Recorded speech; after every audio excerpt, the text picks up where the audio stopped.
Okay. Item one, I will call this meeting to order. 6 o'clock. Normal meeting of the Dublin Cinnamon Services District, March 17th, 2026.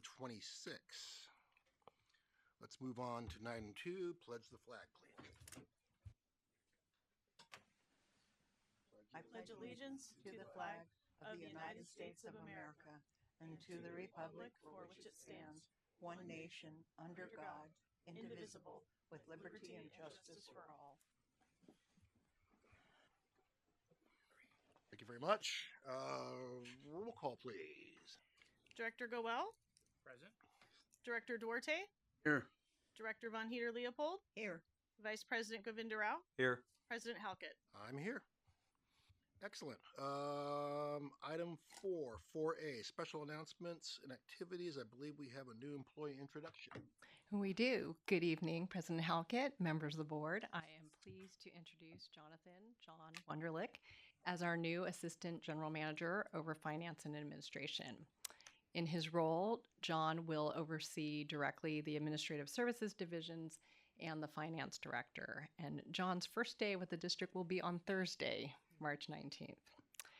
John is an experienced executive leader in finance and administration with a strong background in utilities. For the past 9 years and up until tomorrow, he has served as the Director of Finance and Administration for the Alameda County Water District. His prior roles include Administrative Manager, CFO for the Goleta Water District, Assistant Deputy Director at the California Department of Healthcare Services, and senior budget leadership positions within the California Department of Finance. Across these roles, he has directed complex financial analyses, guided major policy and rate setting efforts, and overseen HR, IT, legislative, and other administrative functions. He holds a master's in public policy and a bachelor's in economics from Brigham Young University. John's hobbies include spending time with his family. He will be taking vacation shortly to Europe with his family. He enjoys the outdoors and playing basketball with, in his own words, his old man basketball group. So please join me in welcoming John to the district. And John, if you wanted to say a few words. So about that last item, I joined WhatsApp for the first time, I don't know, like 6 months ago. And the only two groups I'm involved in are the Wednesday 6 a.m. Old Man Basketball group and the Saturday 7:30 a.m. Old Man Basketball group. So those are my only two groups I'm associated with there. But, yeah, no, really looking forward to this opportunity to be a part of the team at Dublin San Ramon Services District, working with all of you and with all the staff and team that's here and not here this evening. Yeah, thank you, Jan, for that wonderful introduction. Started my career, she mentioned, with the state of California. Originally grew up in Sacramento, which gives me kind of the curse of being a Sacramento Kings fan, which has made my last 9 years in Alameda County a little painful, watching all the success of the Warriors while my own team can't quite seem to ever figure it out. But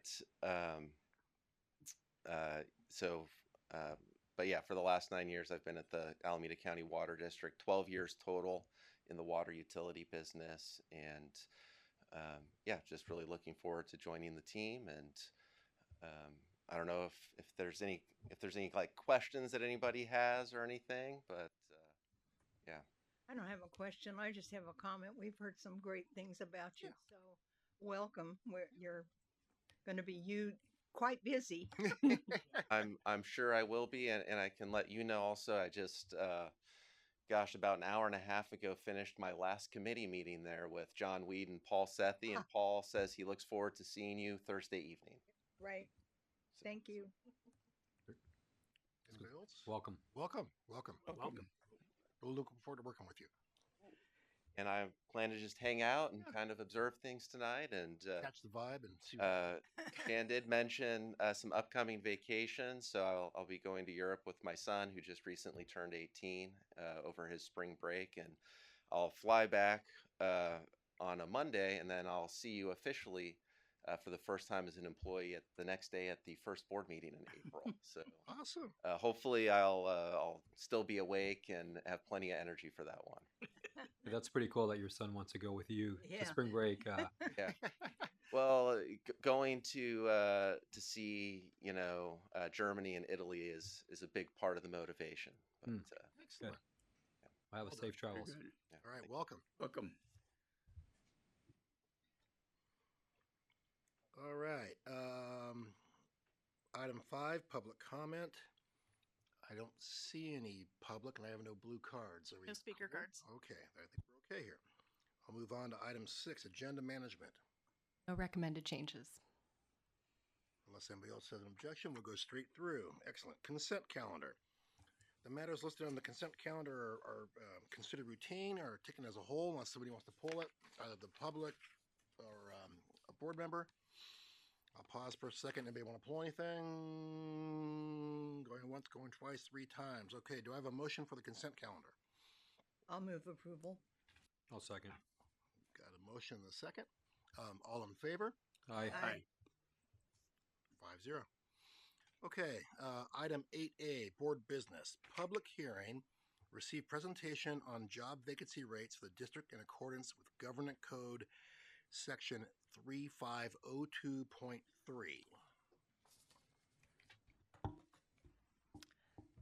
Good evening, President Halkett, members of the board. My name is Samantha Kohler. I'm the Human Resources and Risk Manager for the district. I will be presenting the public hearing this evening on district vacancies. The agenda this evening will cover 3 topics. The first is the requirement for the public hearing. The next item will be the vacancy rates for the district. And the third will be to discuss any recruitment policies or procedures if needed. All right. So the requirement for the public hearing, this is a requirement in accordance with Government Code Section 35023. This is a new law as of last year. All governing bodies must hold a public hearing to review agency vacancies and discuss or identify any policies or procedures that might be impacting the hiring process. That must be held once per fiscal year. If during a budget year, that public hearing must be held before the adoption of a budget. If any vacancy rate for any of the specific labor groups is more than 20%, then there is additional information that is required to be provided during the public hearing. And additionally, at the end, if there is any impact to hiring processes identified, then to review recruitment policies, practices, or procedures. Sorry. The vacancy rates for the groups, we'll start with the first one is Local 39. There were 6 vacant FTEs as of January 1st of 2026, with 82 FTEs budgeted. That gives us a 7% vacancy rate. For our next group is Local 21. There were 3 vacancies as of January 1st, 2026, 27 budgeted FTEs. That gives us an 11% vacancy rate. For the mid-management group, also known as MIBU, there were 6 vacancies as of January 1st, with 22 budgeted FTEs. That vacancy rate did come over the 20% at 27%. And although not required to be added, last year the board did request that we add unrepresented. That is 0 vacancies as of January 1st, with 11 budgeted FTEs, so a 0% vacancy rate. Just a quick question. So the 20%, is that as an aggregate or is that per department? It would be per bargaining unit. Per bargaining unit, okay. Yes. So the in this district, case, we would have to provide additional information because of that, yeah. yes. Okay. For the district total, there were 15 vacancies as of January 1st, with 142 budgeted FTEs. We had overall for the district an 11% vacancy rate. The individual vacancies as of January 1st, the vacancies that are in the greenish yellow color were in Local 39, the 6 vacancies there. The 2 that are in the bluish color were our vacancies in Local 21, and the ones that we'll spend some more time on are the ones in that pink color. Those were for our mid-management group. All right. So this additional information that needs to be provided since our mid-management group, or MIBU, is over 20%, is the following information. So the total number of job vacancies in MIBU. We'll review the total number of applicants for the vacant positions in MIBU, the average number of days to complete the hiring process for MIBU positions, And then if there are any opportunities to improve compensation or other working conditions, if they're proving to be obstacles filling these vacancies. The vacant mid-management positions as of January 1st, we did have a preview of them already. So these are the positions. We had a water wastewater system supervisor. That vacancy was due to a promotion. As of January 1st, we were openly recruiting for it and accepting applications, and we ended up with 18 applicants for that position. For the mechanical supervisor, that was a vacancy as of a resignation, also open and accepting applications, and we also ended up with 18 applications for that particular position. On January 1st, the Laboratory and Environmental Compliance Manager, the Asset Management Supervisor position, which was a new position for this fiscal year, and the Senior Engineer were all waiting to be recruited for, and the Engineering Manager position, also a new position, was in a holding pattern. While not required, we wanted to give you an update of what things look like as of today. So as of today, you'll see that 3 of these 6 vacancies are filled. The water wastewater system supervisor, the mechanical supervisor, and the senior engineer are all filled. So some of these are just a matter of timing. One thing we will say is because we're using data as of January 1st, we may oftentimes see a little bit higher vacancies since it's very common for employees to retire at the end of the calendar year for before the January New Year. So that is one thing that we may see as we go along, but you can see sort of just a matter of timing where we're able to get these positions filled. If we were to use data as of today, we would be under that 20% threshold for MIBU. Okay. All right, so we've gone over the total number of job vacancies in MIBU, the total number of applicants for the vacant positions. The next one we would have to look at is the average number of days to complete the hiring process for MIBU positions. This one is 60 days. Per our strategic plan, we do try to do about 120 days. 60 days for mid-management positions is relatively quick. And right now we are averaging district-wide at about 90 days to fill positions from the time we receive requisition to when they come in the door. Okay. And then as far as any opportunities to improve compensation or other working conditions, if they're proving to be obstacles to fill vacancies, we haven't identified any obstacles related to compensation or working conditions for the mid-management positions. As I noted before, mostly it's timing of when we're using the data. So there are no staff recommendations at this time to improve compensation or other working conditions.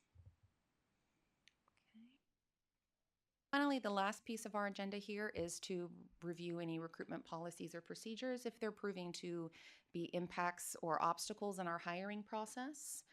Staff has not observed any impacts or hiring issues related to recruitment policies and procedures, so there are no staff recommendations for changes to any of the policies at this time. And with that, I'm happy to take any questions the board may have. All right, first of all, public comment. I have nothing here. Anything? No public comments. Okay, I'll release the board. Who wants to go first, if anybody? Okay. No, I don't have any questions. You always have questions. No, I don't. No. I was going to say nice job. Oh, okay. That's all. Thank you. I don't have any questions. Yeah, great job. Yeah, great job. On the remaining unfilled positions, can you give an informal overall perspective? How is our workload being affected? Is the staff overworked in those areas? How are we doing business with that many openings? Yeah, so as we go through the year, the vacancies in the different departments change. I will say we have had 11 promotions in the last year. So oftentimes where our FTE count feels like we have a lot of vacancies is because we've been promoting. We've had a lot of we call it a trickle-down effect. We'll have a superintendent who was promoted. It leaves a supervisor vacancy. We promote within for the supervisor. Then that leaves a senior or an operator vacancy. So they are managing relatively well. And we're trying to move as quick as we can to get some of the lower level positions filled that are coming available. Thank you again for a good presentation. Just definition of in recruitment queue, what's that mean? Yeah, so that means it's been, after we get all the requisitions in for vacant positions, we start then assigning based on priority or business need for the district. meaning we're looking at staff workload both on the human resources side to be able to assign to run the recruitment, and then also the need based on the operational impacts. So, if we need more mechanics or a senior mechanic to do the groundwork, we might delay, a professional level recruitment or vice versa, but that is decided or reviewed as we get vacancies that come available. So on the ones that are currently in the recruitment for mid-management, are they getting posted soon, or what's that look like? It sort of depends on where they're going to fall in the vacancy. So for the specific ones, let's see here. The laboratory and environmental compliance manager, that one was the result of a promotion. I believe they're still evaluating that position. So it's the laboratory is fully staffed with chemists now, or will be as of next week. So they're functioning relatively okay. The asset management supervisor, that is a new position. We will be bringing that job description to the board, or the salary for that position rather, before the end of the fiscal year. And then that is a higher priority one that we will be moving right away on to fill. So that one's likely not ready to release into publication, I guess, till after July. I would like to go before July, but maybe right around the turn of the fiscal year. All right. Yes. Thank you so much. Really appreciate the presentation. Thank you. 18 applicants is quite a few. Are they mostly coming from other agencies or from the private sector as well? We get a variety of applicants from different places. For some of the supervisor level positions, we will get applicants from other agencies, but we also do get a mixture of private sector candidates who apply for most of our positions.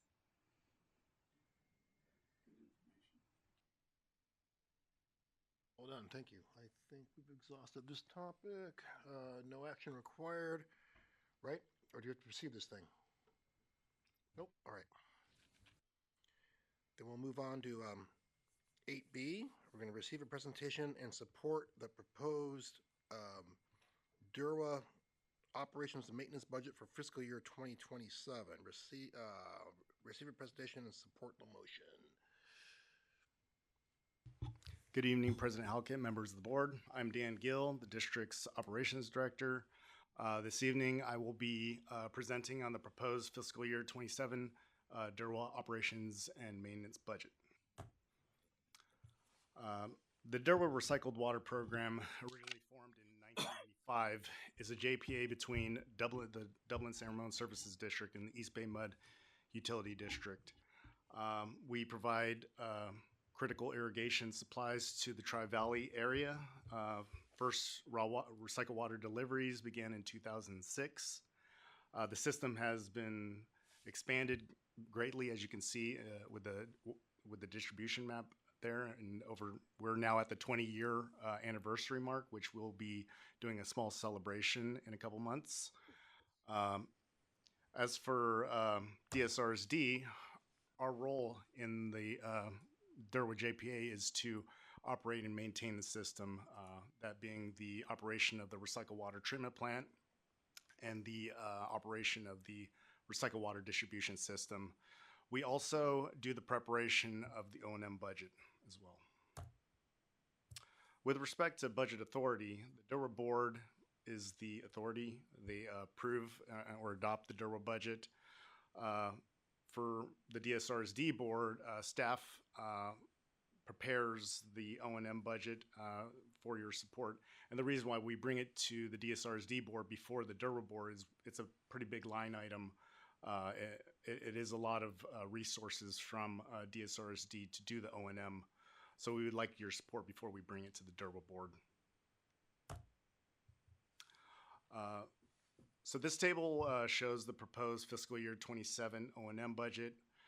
For fiscal year 27, we're budgeting $6.8 million.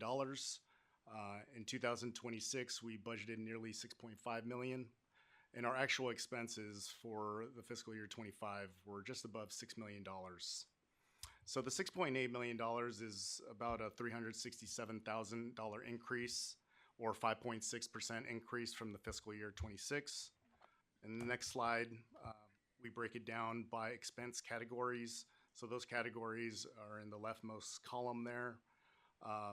So there are two expense categories that kind of jump out from a more typical 2 to 3% increase percentage-wise, and that's going to be chemicals and contract services. So the reason why chemicals have nearly a 20% increase, we just received our bids from the BACC, which is the Bay Area Consortium for Chemicals, which is actually something DSRSD founded many years ago and we've been very successful in getting great pricing. But aluminum sulfate, which is the primary coagulant used at the recycled water treatment plant, it's a critical chemical that we use, was priced 50% over what fiscal year 26's prices. So it's a pretty big jump. Sodium hypochlorite was the other chemical that kind of jumped at 6%, which is higher than some of the chemicals, but is a considerable jump. But alum is pretty much the highest jump we saw in the chemical budget. So for contract services, there will be an increase of 30%, and this is largely due to reservoir maintenance project that we'll do beginning next fiscal year, where we'll take two of our recycled water reservoirs and we'll have divers go in and clean them. And this is a maintenance activity that we do about every 3 to 5 years. Recycled water tends to build up sediment on the bottom of these tanks and has to be periodically cleaned out and disposed of through DSRSD's sewer system. Let's see here. Hey, Dan, can I ask you a quick question on Sure. On the energy there? Mhm. Is there a concern that we're maybe under budgeting the increases there on for energy costs? So for energy, with the recycled water system, the more demands that we have, the more energy we use. I don't know if you remember, but so the next slide kind of helps us out. It kind of shows our demand curve over the last 2 years and where we're at right now. And the demands have been kind of lower than what we've been projecting. So there's going to be energy savings already. We believe that, nearly a 3% increase will cover us for sure on the energy side. So I think we're pretty good there. So are we tied to like the PG&E rates, and so I imagine like those increases have been I think more than the 3%, right? So that's where I'm kind of Correct. So the energy line item, it's a combination of the amount of recycled water that we produce plus the PG&E rate. And what Dan is referring to is that when you look at the next graph that he's going to show, we're budgeting more conservatively on the demand side in historical years. So last year we came in under, but we're still, the difference between the 26 and the 27 budget is only 3%. Okay. So I think in the previous years, we've already kind of budgeted that energy to be much higher than it actually was. Oh, So the fiscal year 26 budgeted amount was already pretty good. And being that we're looking at the projected demands, and demands are kind of, based off of weather. So the 3% is probably good enough. We believe it should be pretty. And do you have the number off the top of your head, or Corinne might have, of what the PG&E rate is that we're actually assuming for the increase? Yeah.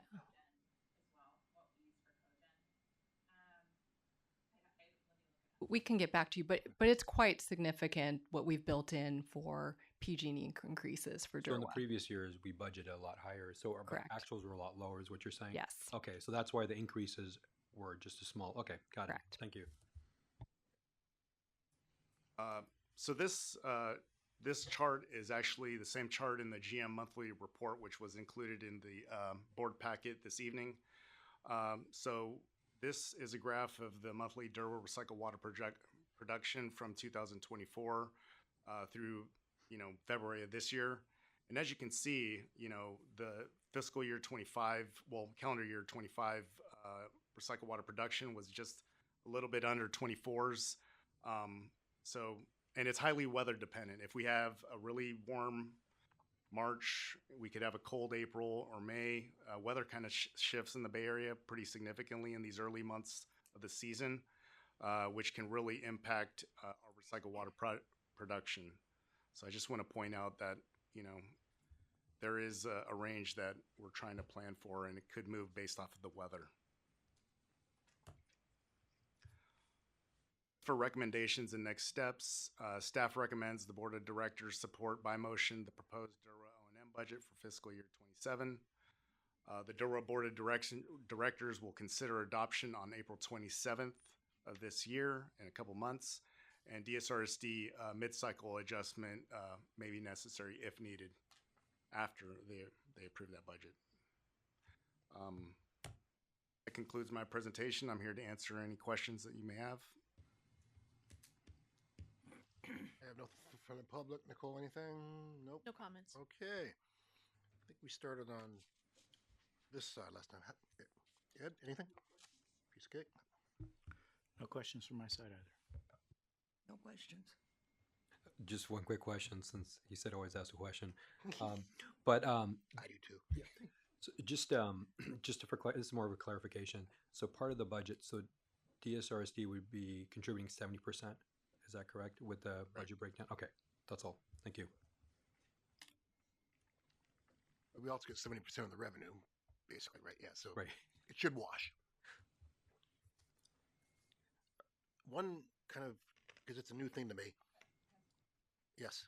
President Halkett, if I could just add, I just want to make sure it's clear that when we talk about the DERWA expenses, first we split them between the DERWA member agencies. 70% is DSRSD's contribution, but the City of Pleasanton also purchases water. Oh. And at the end of the year, we true up expenses. And when we look at actual costs based on, actual demands and actual water used, it ends up being more like 50% DSRSD, a quarter for East Bay Mud, and a quarter for Pleasanton. So Great. just want to make sure that Thank that's you. clear. Thank you for that clarification. So this tank rehab thing, it's just cleaning, or are Correct. they doing stuff too? They will inspect it as well for interior corrosion or for any obvious defects on the interior of those tanks.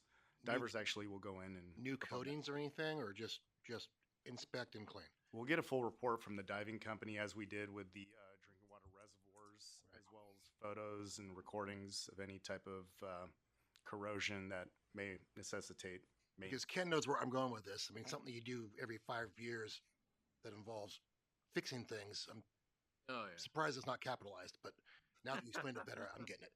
It's all expense. These are below grade concrete tanks. There's no coating like the steel tanks. It's just bare concrete. Thank you for that clarification. All right, I think we need to actually have a motion to approve this. If we're, I'll entertain a motion. I'll move. I'll second. Got a motion and a second. All in favor? Aye. None opposed. All right. Roaring through this thing. Moving on to 8C. Receive update on on-site solar, battery storage, EV charging, CIP 24-A046, and LAVWMA solar array, CIP 24-L05 projects. There you go. Good evening, President Halkett, members of the board. I'm Steve Delight, the Engineering Services Director. Also the folks that make the longest titles for all board items. Tonight I'll provide an update on the solar project. So in support of the strategic plan and energy policy, the district has been pursuing the installation of solar systems here at the district office, at the field operations facility, the wastewater treatment plant, and at LAVWMA. For each site, the district has pursued these projects as a power purchase agreement, which is an agreement with a third-party provider, designs, installs, and operates the facility. In June of 2025, an RFP was issued to solar PPA providers and selected Endelos/REP as the top proposer. After the selection, the district began to negotiate a PPA. Due to timing for the federal tax credits and the expiration of them at the end of last year, the board authorized staff to enter into an exclusive letter of intent with the solar provider. The LOI was for a 90-day period and was executed on December 18th, 2025. The LOI is set to expire tomorrow, March 18th. Both the LOI and our original RFP are non-binding. So over the past 3 months, there have been several meetings with our staff, LAVWMA staff, legal counsel of both agencies to work on terms and conditions for the PPA. While there has been some progress on the technical side, there has not been lots of progress on the legal terms of the agreement. For the technical portion, like a big part of what's been taking some time, is the provider refined their design, which resulted in a resize of the proposed systems at all sites. There wasn't a significant change here at the district office at field operations. However, at LAVWMA, the system that is currently proposed is approximately 20% smaller than what we talked about in the past, and at the treatment plant is increased to almost double the size. Due to these changes, we asked our consultant to recalculate the net benefit to the district at all of the sites. And so for a quick refresh on the net benefit at a previous board meeting, the net benefit presented was about $8.6 million in savings across all sites over the 20-year life of the project.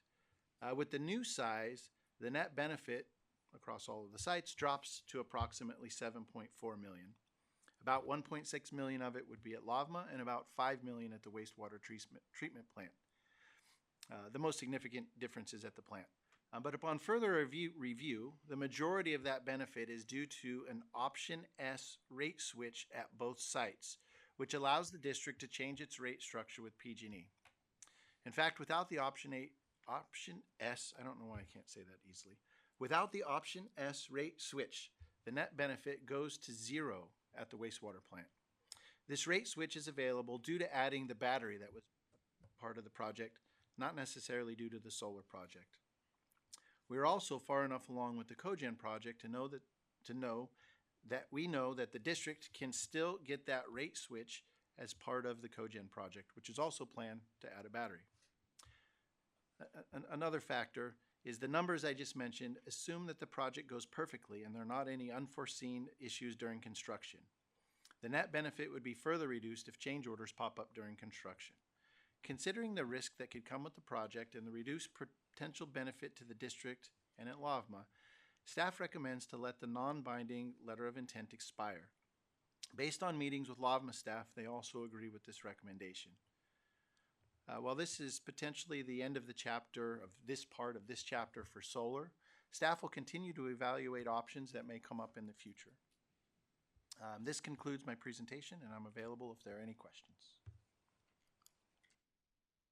No public comment. No comments. Kind of telling. Board. Can you tell us what is the largest bone of contention so that the agreement can't be finalized? The largest bone of contention so the agreement can't be finalized. The provider wasn't exactly expedient in our negotiations in making many changes. They weren't. The proposal itself laid out like it will be this cost at this site, and as we were working through everything, they were kind of seeming to like back off from some of their previous commitments. And then a big part of it is when a solar provider goes through and they change their size of their solar system, it means that odds are they had according to ARC, our consultant, they had some issues in their initial system sizing, and so they were trying to resize it in order to make sure they're still probably making the profit that they're attempting to make out of the deal. Okay. I don't have a question, but what I would just have a comment for the staff is that, we went through an RFP process, and I think, what we should take away from this is lessons learned on how we could improve the RFP process, because we did have other folks that bid for this as well. So, did we really vet this out as well as we should have? And so I would just, take from what we did here, lessons learned, and see what we can do to improve this so this doesn't happen again. That's my only comment.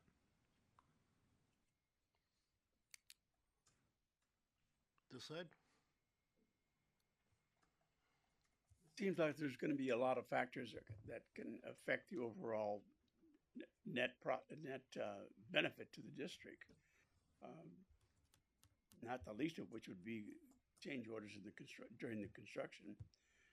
That's almost a given given the technology involved and but if I understood you right, you said the net benefit at the plant would it be zero after what? So it's called an option S rate switch. So by adding battery storage at a site, essentially you can switch your rate with PG&E for a more favorable rate, which is lower. So what comes with that, with batteries are often paired with some sort of energy generation project. It could be cogen, solar, microturbine, and like PG&E wants you to have these batteries because the batteries can help them shave their peak demands. So they offer you a better rate with these. And so that rate, the lowering of the rate is where the majority of the net benefit comes from the district, not necessarily the generation of on-site solar power. I would have thought that the proposer would have taken that into account. I mean, batteries with solar projects are becoming almost the norm. Right.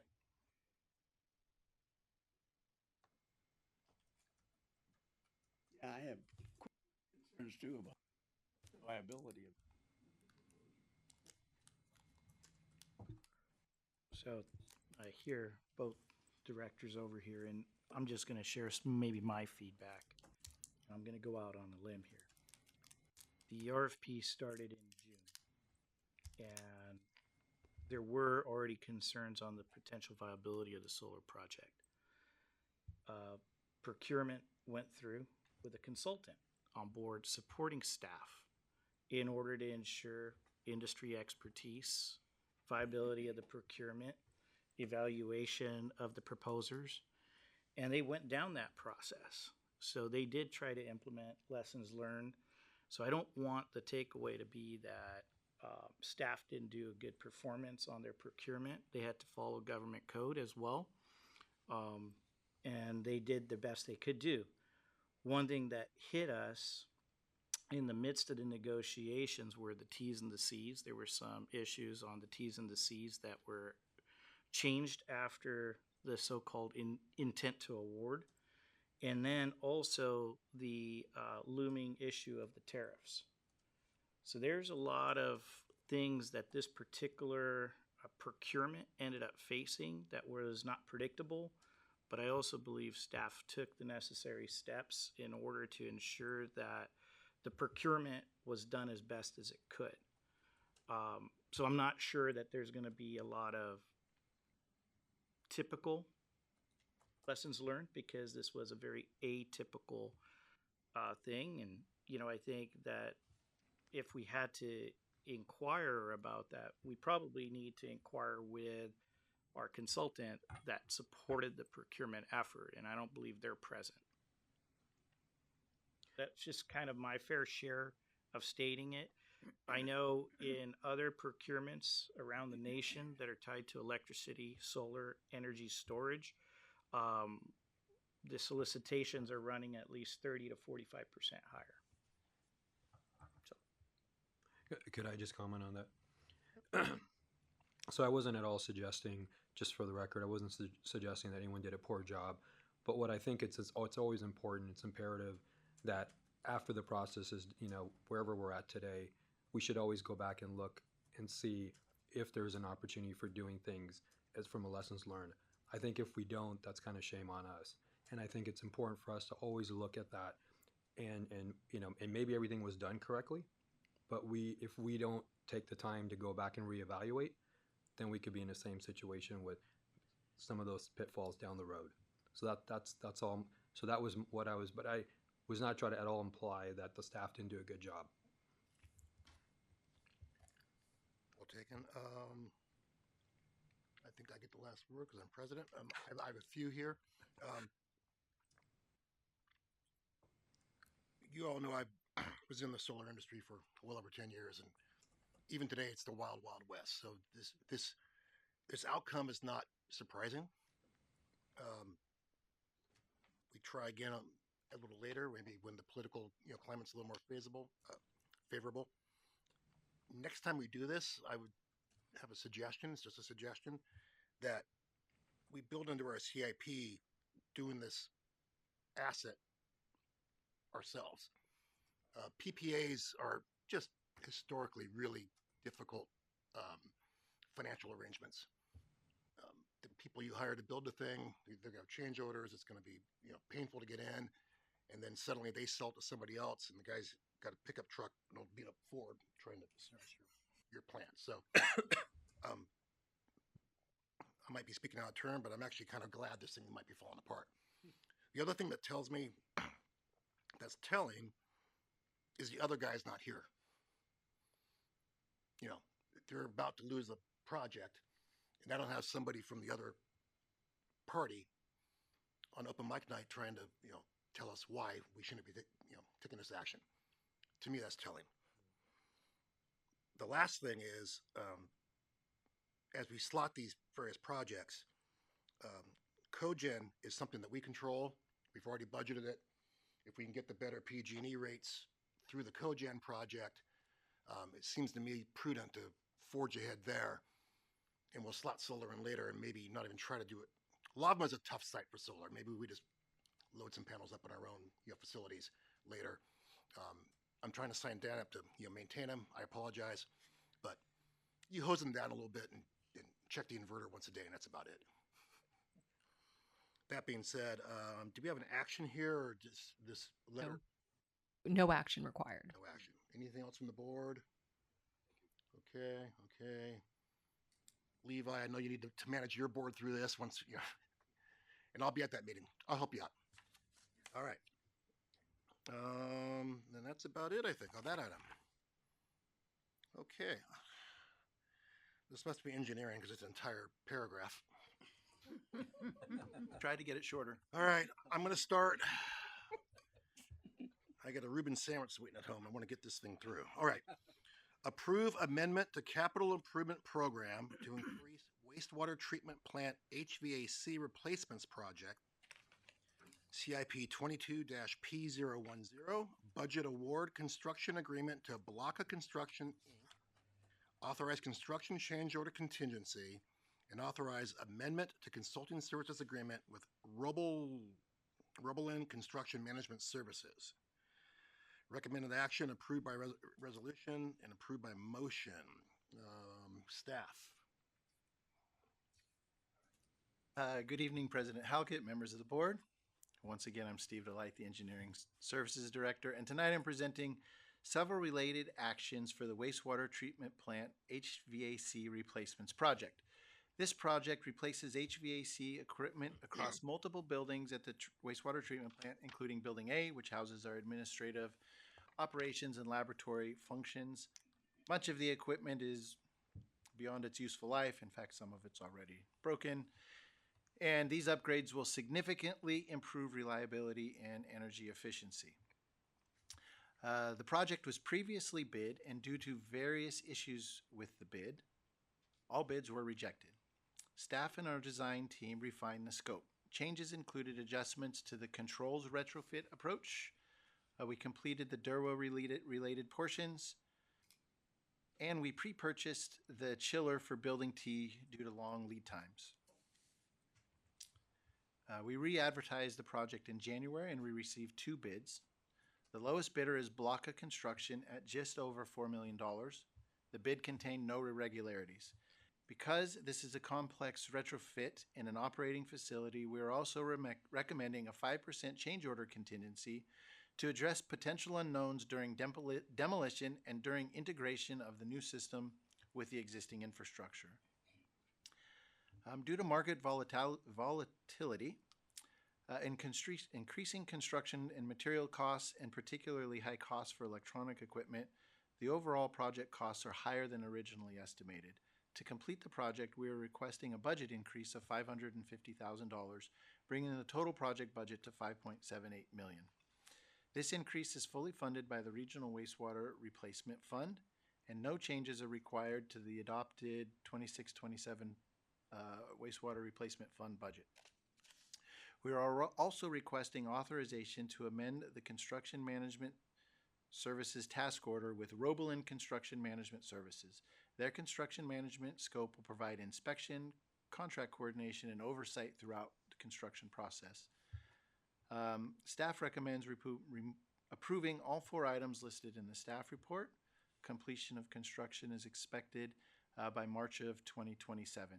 And for this one, this concludes my presentation, and I'm happy to. No public, no public. I'm sure we have questions here. Any questions? How much input did you get from Roblin on the budget? How much input did we get from Roblin on the budget? Roblin was there working with Salas O'Brien, who is the design engineer. And at the time when we were putting everything together, we felt that the engineer's estimate was sound as far as the budget. I think that's what you're getting at. Yeah. My company is doing an almost identical project out for in a county out in the Central Valley. And we've done business with Blocka. And we've also interacted with Roblin in the past. In case you didn't know, I'm sure you do know that Roblin is first and foremost, they're a general contractor. And this is one of the divisions of the service that they, excuse me, a service that they provide. So I'm not concerned about their abilities. I just want to make sure that we're staying in constant communication with them and getting feedback, because as I used to say before I retired, the people who price labor, equipment, and materials 5 days a week, 52 weeks a year are contractors, not designers, not engineers, not consultants. So make sure they're earning their keep by providing pertinent data back to you, because that's the key to keeping control of everything. As I said, we've actually awarded a subcontract here about 5 years ago to Blocka, and they did a good job for us at East Bay Mud. We happened to be in an East Bay Mud project. I'm not surprised at the $500,000 increase at all. We're seeing price increases sometimes come over from the electrical industry. The electrical contractors will tell you the price of wire is what it is today, and that may be different after lunch.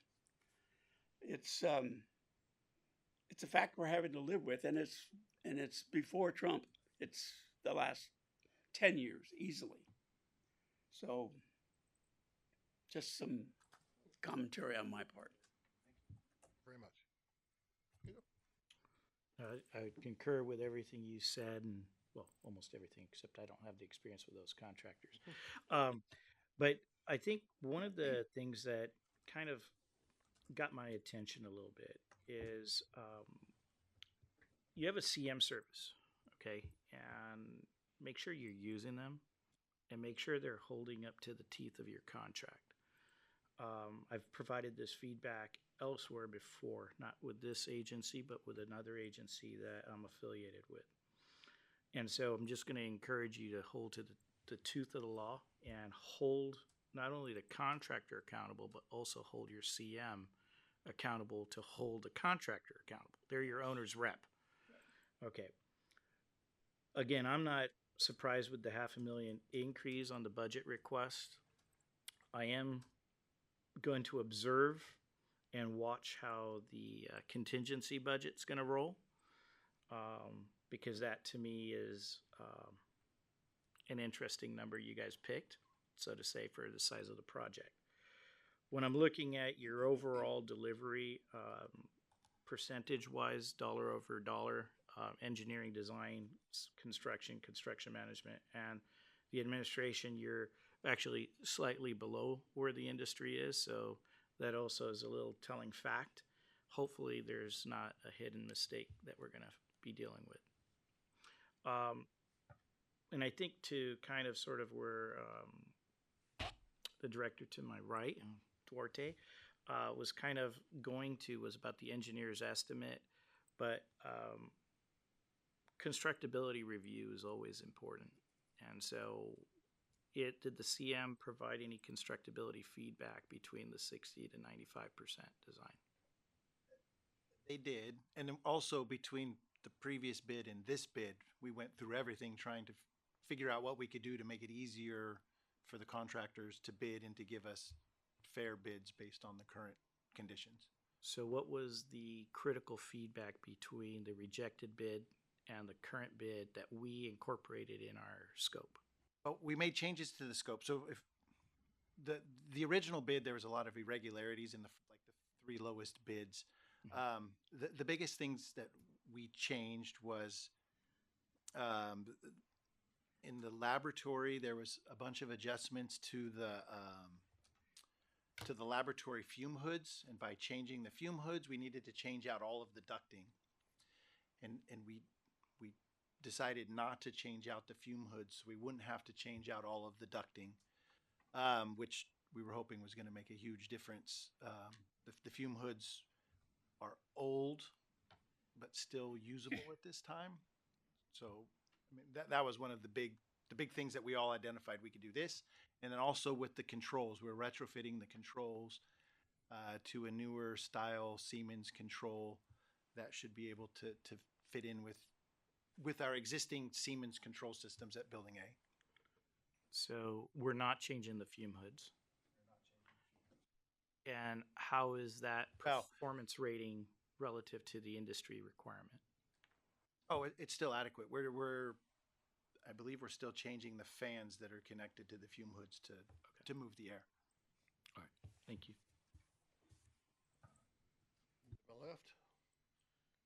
Well, I will be anxious to see how close to budget we manage to get, because with all the changes that are happening daily, with gasoline going up and diesel going up and food going up, I would be very surprised to see if we stay within budget. But my basic question is, the major equipment, how old was the major equipment? Was it when the building was built? It'll be a little bit anecdotal. Like the main chillers and the air handler at Building A have been there as long as I've worked for DSRSD, which is 25 years. I believe they went in the late 90s. And then the other chiller that we've already pre-purchased for the maintenance building was installed when the building was constructed, which was like 2008. Right. Okay. No, well, good luck. I don't have any other questions than what the other directors asked. Awesome. Mr. Doug, I got a list of 4 things here. Do we do them one at a time? I will give you an option. You can do them all at once if you have a consolidated motion that covers all 4 items, or you can take them laboriously one at a time. Well, you know what my preference is going to be. Laborious it is. So one of my friendly director friends on 25 at 37 in the middle above the summary, there's a really handy list of the 4 items that we need to get into the hopper here. If somebody can figure out how to phrase something without reading all of them in verbatim. I'll go ahead and put a motion forward to accept or to recommend staff's recommendations 1 through 4 to approve the resolution, approve a motion for construction management agreement, authorized by motion construction change order contingency, and authorized by motion the GM to execute an amendment as stated by staff. You're a silver-tongued devil, man. Well Very done. good. All right, I got a motion and a second. All in favor? Aye. Aye. Not opposed. All right, we're going to move on. You guys have to listen to me read for a few minutes, but that's okay. President Halkett, Yes. may I just ask, who made the second on that motion, please? Thank you.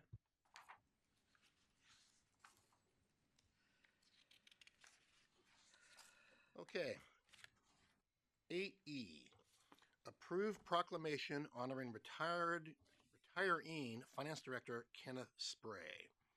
I'll start with staff. This evening, we've saved the best for last. Tonight is Ken Spray's last board meeting. And after a 40-year career, including 34 working for public utility agencies, Ken will be retiring at the end of March, this time for good, he says. Right.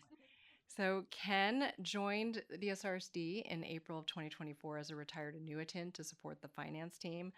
I believe Michelle Gallardo and I met with Ken on his last day working for Central Marin Sanitation District. So luckily for us, Ken didn't actually know what retirement was, so we were able to kind of pull him back into the workforce. So later that year, following a district reorganization, Ken agreed to unretire and step into the full-time role of finance director, leading our newly created finance department. Ken is passionate and committed to public service, and I can honestly say I've never seen someone with so much enthusiasm talking about fixed assets. It's been a dream of his to develop a fixed assets program. So on behalf of staff, we are deeply grateful for Ken's leadership, dedication, and steady expertise that he brought to the DSR's team. It has been a pleasure working with him, and we wish him well on his retirement and all the travels and adventures ahead. So this evening, staff recommends that the board president read and approve a proclamation honoring Ken Spray for his distinguished service to our industry and upcoming retirement. Awesome. All right. You covered most of the whereases, but I'll do it formally. No, there's a lot more. All right. Bear with me. That's why I brought my reading glasses today. Whereas on April 23rd, 2024, Ken Spray, a retired annuitant with 40 years of experience, including over 30 years in governmental finance, began assisting the district as a consulting administrative services director on a part-time basis. And whereas on August 6, 2024, Ken agreed to come out of retirement to lead the newly created finance department with oversight over the financial administration, accounting, and utility billing and customer services divisions. And whereas in his nearly 2 years serving as finance director, Ken has successfully spearheaded major initiatives including preparation of the district's operating budget for fiscal years 26 and 27, contracting with a third party for investment advisory services, selection of a new independent auditor, and completion of the annual comprehensive financial report for fiscal year 2025, and dissolution of the DSRSD Financing Corporation. And whereas Ken has provided essential guidance and leadership to strengthen the district's financial functions and processes, ensuring accuracy, transparency, and adherence to required financial reporting standards. And whereas Ken led comprehensive reviews and updates of key district financial policies, including the financial reserves policy, investment policy, capital assets policy, his favorite I've heard, budget accountability policy, capital financing and debt management policy, probably his second favorite, and Proposition 218 policy. And whereas Ken has generously shared his exceptional knowledge and experience with district staff, and, almost there, whereas Ken's thoughtful mentorship and commitment to staff development have fostered a stronger, more resilient finance department well positioned to support the district's mission into the future. Now, therefore be it proclaimed that the Board of Directors of Dublin San Ramon Services District, a public agency in the state of California, counties of Alameda and Contra Costa County, congratulates Kenneth Spray on his retirement and recognizes his outstanding leadership and dedication to public service, adopted this 17th day of March, 2026. All right. Whew. All right. Thank you. Thank you, everyone. It's hard to believe that it's even been 40 years. I graduated in December of 85 and began working in, like April of 86. And now here I am retiring at the end of March, 2026, which is 40 years. Absolutely amazing. And, the time has just gone by. And in my particular case, I truly enjoy what I do. And, there's just never been a dull moment, no matter where I've been or where I've worked. The projects that I've worked on, huge capital asset replacement projects and debt bond issuances and all kinds of things. And anyway, here, these past few years, I firmly believe that it's just truly been a kind of a capstone experience, for my to cap off my career. And I'm truly thankful and grateful, for actually Jan approaching me because it's helped me, because back at the time, I retired and I was ready to retire, but but I came back for 2 more years, and this time I truly am ready to go. So, but just thank you to everyone, and wanted to mention that I also have a European vacation scheduled. I'm going to Brussels, Belgium, and all the surrounding areas and cities, and then we're going to go over to Frankfurt, Germany.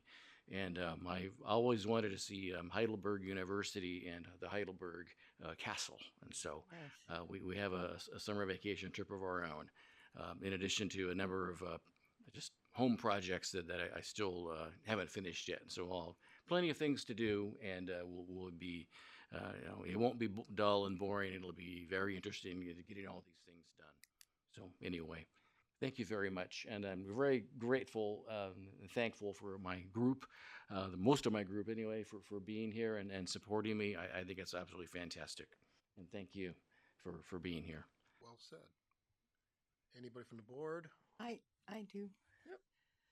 Being from the accounting profession, I would like to personally thank you for getting us all caught up, getting us into our general ledger software, our billing software, and definitely to your staff too, because I know they put in extra hours. So I'm sorry to see you go, but I understand retirement as I did several years ago. So good luck, safe flight, enjoy. I started in public accounting and became really good friends with an audit partner, and that's kind of where I got really tough on my accounting, and so it's definitely benefited things here. Yes. Just want to thank you, Ken, for your service and your leadership, and I really appreciate how you've always kept things very simple for us when you're explaining things, and so I really appreciate that and taking our feedback and running with it. But I want to wish you all the best in your next chapter in life. So thank you again. Thank you.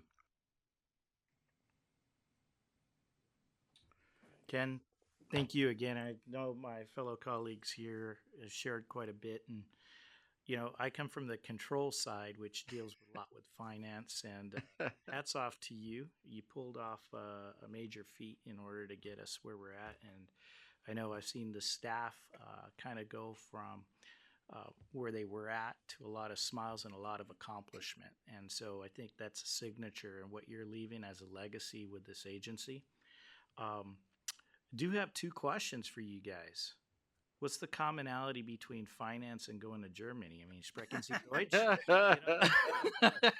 And the other thing is, really, do you understand what retirement is? Because to me, retirement might be just hanging your sleeve and going and working elsewhere again. But anyway, congratulations on your retirement. Thank you. Wishing you nothing but the best. You've done a lot to serve the community in so many different ways, and it's time for you to reap some of that benefit. Thank you. And as a fellow part-time retiree and comeback person, I want to wish you the very best. Excuse me, I'm sorry. I've only gotten to know you in the last 6 months, but yeah, that's correct. I've been impressed by the clarity and the layman's terms that you've been providing in all of the financial reports. So from what I hear, the work that you've done over the past 2 years before I came back for a bit, a job exceedingly well done, and I want to wish you the very best on your real retirement. Thank you. It's been a pleasure. Thank you. I think we've covered most of it. Well done. Thank you for pulling our butts out of the fire. And do retire for real this time. So things should be in very good order. Your cell phone, go to Europe for summer. Maybe dodge some of this stuff. We are going to take some. We're going to get some pictures. So let's mute real quick. Forward in front. Ken, come on down. Okay. Clear.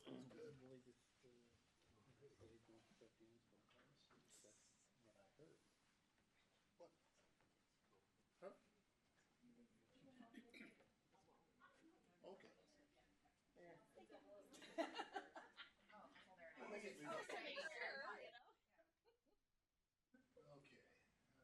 You're gonna be in the middle. Middle, okay. We gotta do this little fake handoff thing with a shake. I always get this backwards. Can you do this? I think you hold. I think. There you go. Come on.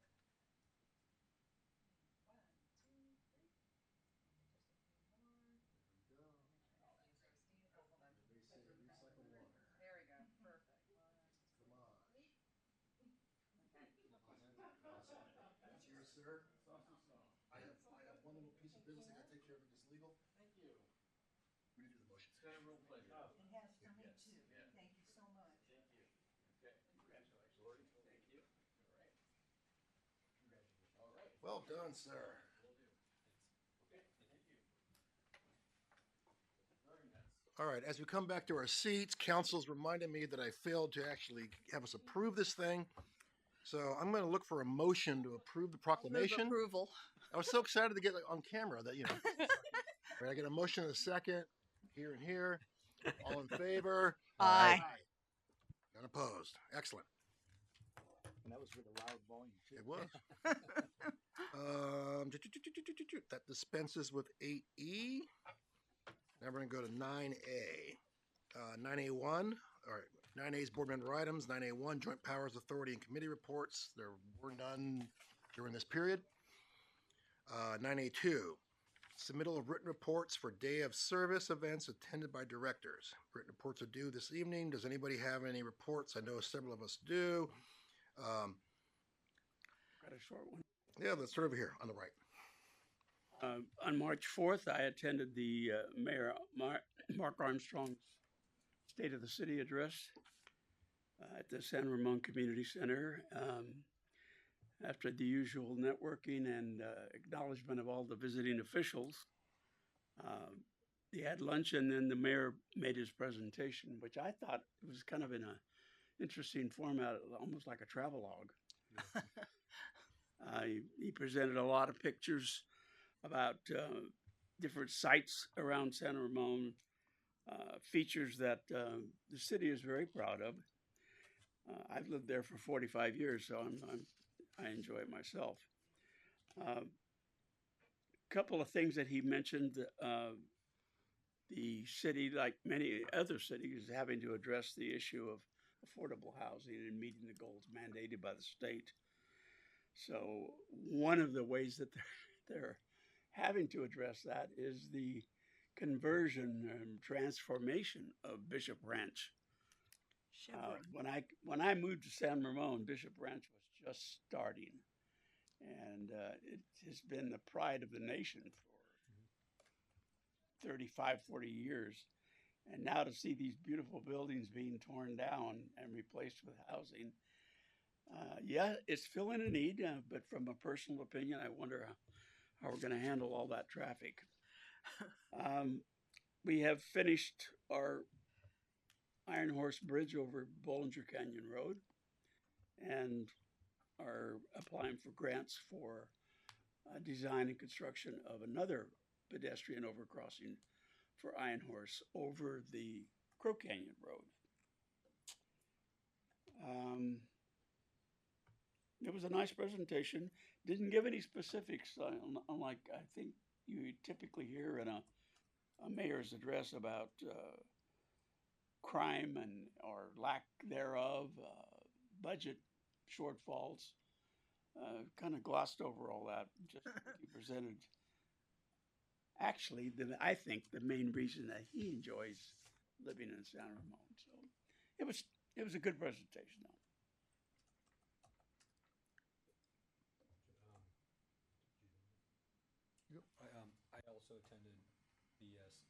I also attended the same meeting as Director Duarte. I don't have too much more to add. I would definitely concur with a lot of the things that you mentioned. Just a couple other things. Just talked about the RENA numbers where In this segment, it's the number that was allocated was 5,111 units. And then also, just the other thing is the measure in. Mayor Armstrong mentioned that the sales tax brought in about 13.5 million in revenue with that increase in sales tax. I have to also, I would concur as well that I was disappointed that there wasn't much discussed about the vision and the future a lot, in the next 5 to 10 years. So it was disappointing that that part of the presentation was lacking. But otherwise, got to hear some interesting information. All I have is that we all know about, we all marched in the St. Patrick's Day Parade.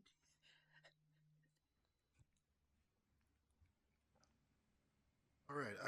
I was at the Centermone meeting as well. Don't have much more to add. I get your perspective totally because you are invested there, but I actually thought the Bishop Ranch pivot was pretty clever because a lot of these cities are faced with either having to expand their borders and pissing off the environmentalists or putting some high density housing in the existing neighborhoods and making the residents mad. So this seemed like the cleanest and kind of clever way. Plus, with remote working, office space is not nearly as interesting. I also noted the stylistic difference between this one and Dublin. You can tell the doctor versus the military guy. The military guy is showing all the pictures and stuff. The doctor did a lot of stats. Well done. I'm looking forward to Pleasanton next week. I think that's the end of this week. State of the City. The parade. There's not much staff here left anymore, but really well done. I wanted to thank staff, the entire staff, everybody who was there. Really pulled it together nice, decorated well. I think we've lost Otto already, but the otter was a big hit. A little slow because every kid in the whole place wanted to hug the otter, so we were falling behind a little bit, which I think you got yelled at about, but that's a different story. Anyway, the one additional comment is my husband was manning the PA system, and Tim kept having a hard time finding us. Our truck was apparently very slow, and we had a big gap. Yeah, got it done though. But well done, staff, for pulling that off. Yep. All right. I think we've heard it for everybody on 9A2. 9A3, new agenda items. Anybody got anything burning that they want to get officially on the agenda? No. We're okay there. All right, we're going to turn it over to staff. General Manager monthly report. Monthly report for February is included in the board packet. I did want to highlight one major accomplishment project that was completed in February. That was recoding of the DERWA ultraviolet channel. So this is for disinfection. This project required the DERWA recycled water treatment plant to be shut down for 2 weeks. So that requires close coordination between operations, the contractor, engineering. It requires weather to cooperate. Either can't be too hot, can't be too cold, can't be too rainy. We were able to pull this off successfully with no interruption in service to customers and right before our unusual March heat wave. So kudos to staff on that one. In terms of upcoming events, it was mentioned already, Thursday is the State of the City for Pleasanton, and that evening is the Alameda County Special Districts Association dinner. The following week is the Contra Costa Special District Association dinner, and a number of you have signed up for those events. If you have any questions of what you're signed up for, please reach out to staff. And then the last one is we are planning a special board meeting in June at the wastewater treatment plant. On June 8th, staff has been reaching out to the board to confirm availability. If you have not yet confirmed your availability, if you could please do so, that would be fantastic. Thank you. Awesome, thank you. 9B1 done. Unless there's anything else, we're going to go to item 10, which is adjournment, and go enjoy St. Patrick's Day. All right. It's definitely said